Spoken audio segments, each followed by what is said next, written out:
Pawar madam त्याचबरोबर सन्माननीय विधानपीठा विधानसभा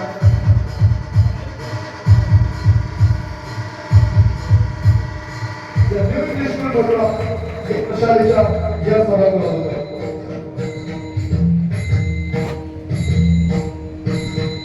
दिवा लावण्याचा आणि या ठिकाणी आपली संस्कृती आपली परंपरा जोपासत याही कार्यक्रमाचे उद्घाटन आपण या ठिकाणी दीपप्रज्वलनाने करतोय.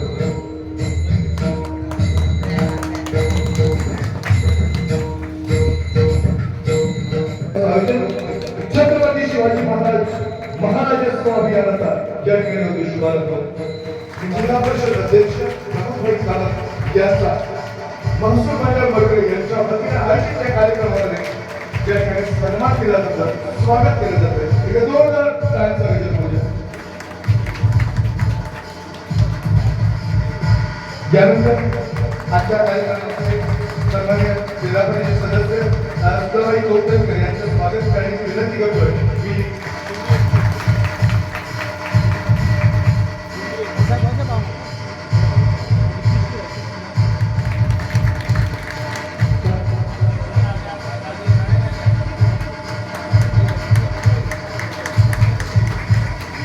त्यानंतर पंचायत समिती सदस्य सन्माननीय गुरुसर यांचे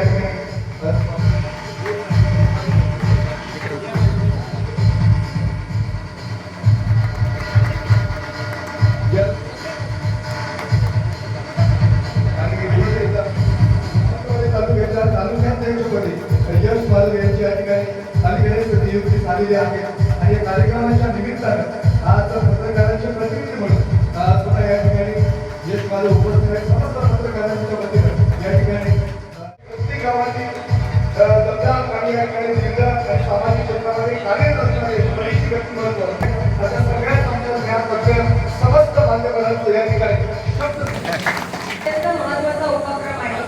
आजचा हा कार्यक्रम छत्रपती शिवाजी महाराजत्व समाधान शिबिर टप्पा अभियान टप्पा 1 महाराष्ट्र शासन महसूल व वन विभाग शासन निर्णय 18 फेब्रुवारी 2024 मध्ये निर्गमित झाला.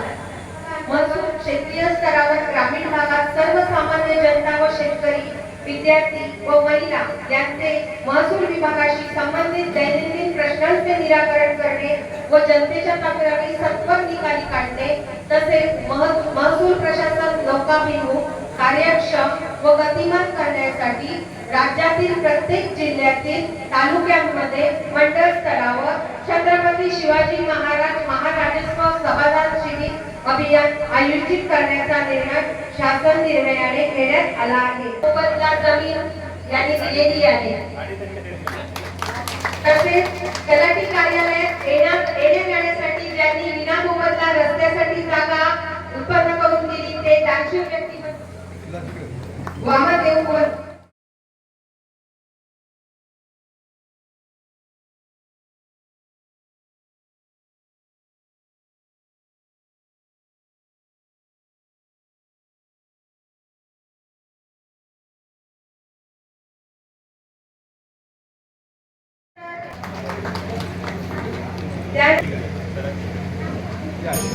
महाराष्ट्राचा आराध्य दैवत छत्रपती शिवाजी महाराज यांच्याप्रती नतमस्तक होतो. या गावाची नामदेवता माऊली यांच्याप्रती नतमस्तक होतो. आणि आमच्या छत्रपती शिवाजी महाराजांचं या कार्यक्रमात उपस्थित सन्माननीय व्यासपीठ आणि आपल्याला सर्वांना अभियान राबवलेलं आहे. हे लोकांना जागरूक करून लवकरात लवकर गतिमान सरकार आपलं प्रशासन तुमच्या दारी येणं. आता आपण बघितलं की कितीतरी दाखले न्यायला पण लोक आले नाही. शासन आपलं दारी आलं पण शासनाने तयार केलेले दाखले सुद्धा मला वाटतं 50% लोकांनी इथं स्वीकृत करण्यात आले नाही. शासनानं आपल्या दारी येऊन आपल्याला जास्त लोकांवर सरकार कसं करता येईल, प्रशासन आणि पारदर्शक सरकार कसं करता येईल, पारदर्शक महसूल कसं करता येईल आणि लवकरात लवकर तुम्हाला दाखले मिळावे. मी आपल्या बघितलं विशेष करून आपल्या तहसीलदार असतील, महसूल प्रशासन विभाग असेल आणि तहसीलदार साहेब असतील, हे एवढे कार्यतत्पर आहे, एकाला परत खेपा मारायचा कधी ते कोणाला लावत नाही. असं कार्यतत्पर आपलं प्रशासन असून सुद्धा शासनानं केलेल्या या मोहिमेत त्यांनी परत आणि तुमच्या जागी घेऊन जास्तीत जास्त तुम्हाला ऑब्झर्व करणं, जास्तीत जास्त तुम्हाला सेवा देण्याचा हा प्रयत्न आहे.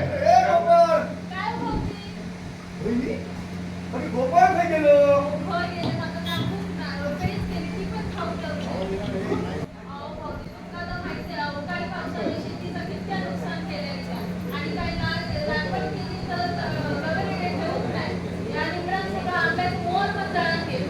होय पण घरात काय गेली?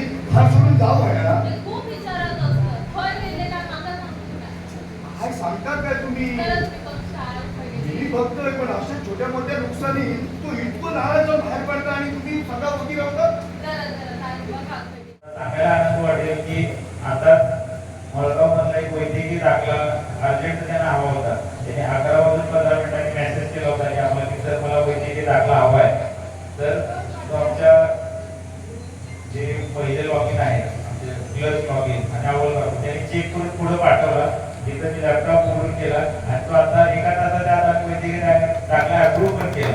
म्हणजे या कामासाठी आपण महाराजांचं अभियान घेतले का की ज्या कोणाला ज्या सेवा तुम्हाला तहसील कार्यालयामध्ये येण्यासाठी वेळ लागत होता तिथं हे सगळ्या मंडळाचे तलाठी उपलब्ध आहेत, म्हणजे मंडळाचे मंडळाधिकारी उपलब्ध आहेत. तिथं 2 आमचे नायब तहसीलदार उपलब्ध आहेत, पूर्ण निरीक्षण अधिकारी मॅडम उपलब्ध आहेत, पूर्णची टीम आहे, स्वतः तहसीलदार एलजी मॅडम इथं आहेत. त्यामुळे जे तुमचे या महसूल संदर्भाचे प्रश्न असतील, दाखल्या संदर्भात प्रश्न असतील, पुरवठाविषयक प्रश्न असतील, काही तुम्हाला निवडणूक ज्या कामकाजा संदर्भाचे प्रश्न असतील निवडणूक विभागाच्या, तर या सर्व तुम्ही इथं जे महाराजांचं अभियान आहे त्याच्यामध्ये तुम्ही आपल्या समस्या सांगितल्या पाहिजेत. त्या ताबडतोब सुटणारे असतील त्या आपण इथं सोडू. वेळ लागणार आहे त्याच्यासाठी आपण कार्यालयामार्फत पाठपुरावा करता येईल. त्याच्यासाठी ऍक्च्युली आलेले आहेत.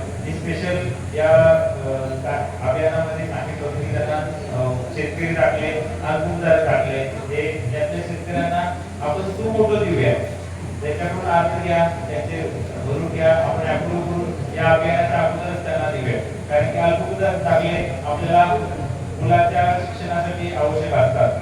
शेतकरी टाकले सुद्धा आता 12वी परीक्षा झाली आणि त्यांचा मुलग्याला कृषी शिक्षणासाठी ऍडमिशन घ्यायचं आहे, त्याचे 12% मार्क या शेतकरी टाकल्यामुळे वाढतात.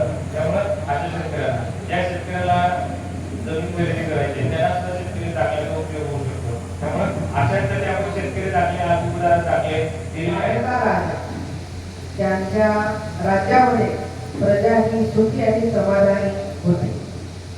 प्रजेच्या मनाची इच्छा जाणणारा असा राजा आणि त्यांची प्रत्येकाला न्याय देण्याचा त्यांनी केलेला खटाटोपीचा प्रयत्न, तर हे उद्दिष्ट आपल्या डोळ्यासमोर लक्षात घेऊन महाराष्ट्र शासनातर्फे हे जे राजस्व समाधान शिबिर आहे हे आयोजित करण्यात आलेलं आहे. आता रावसाहेबांनी या शिबिराची एक रूपरेषा आपल्याला सांगितली आहे की यामध्ये कोणकोणत्या प्रकारचे आपण दाखले देऊ शकतो.